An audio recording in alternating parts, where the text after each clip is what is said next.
Hello, it's Dr. Huizenga, the Infidelity Coach, and I'm here in my writing den today and considering question number 10 in the Q&A series on surviving infidelity. And that question is, what if he or she continues to see the other person? What do I do then? When people ask me that question, what they're, I think, struggling with mostly is their own ambivalence. It's like there's a part of them that wants the marriage, that wants the relationship, that fears losing a tremendous amount. And yet there's another part of them that says, I am tired of this. I don't want this. I don't like the pain. I don't want to be in a relationship where I'm disregarded to this degree. And so this part of me says, why not end it? And so there's a tug-of-war that goes on.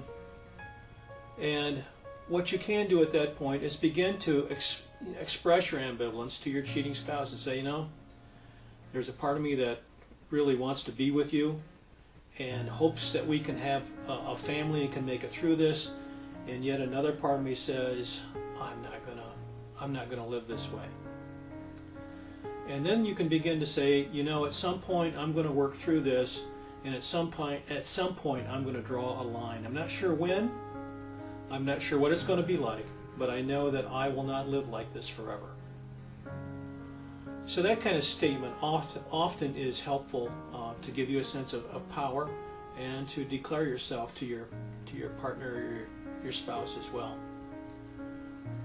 What you can do at that point also when he continues or she continues to see the other person is begin to shift your focal point away from him or her. You know, a person who says, what if he or she continues to see the other person, often is focusing on what he or she is doing.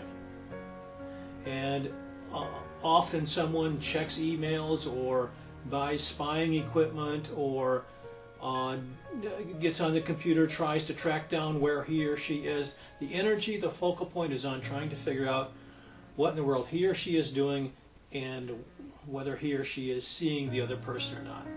My suggestion at that point is to shift your focal point away from that and to ask yourself the question, and I know this is a really, really difficult question, but to ask yourself the question, do I truly, really, in my heart, want to be married to him or her?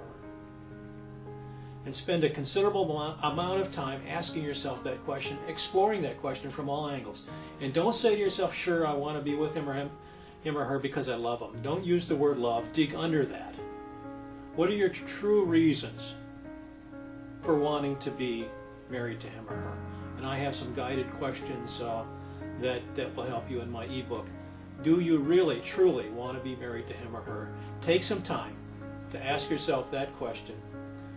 And that will as well help you clarify what's truly, truly important to you, what you value, and what your standards and boundaries are for the relationship. And as well, you can begin stating to him or her what you're discovering about answering that question. And his or her response, in terms of whether he or she continues to see the other person or not, is dependent upon his or her decisions in terms of where your spouse wants to go with his or her life. If you have more questions about infidelity, I suggest you click the link below.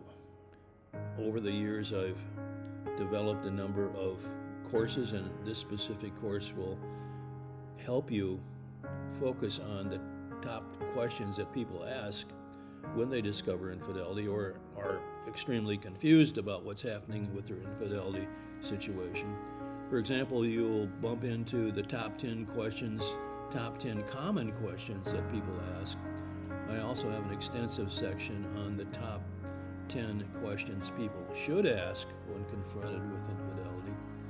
And I have an interview that offers specific information about infidelity. So get clarity, get understanding, and get in control of your thinking and your feelings. Click the link below. Also, I would appreciate it if you would subscribe. That would be helpful for me. All right, I'm glad you're here. Thank you. Take care. And I want you to know that this too shall pass.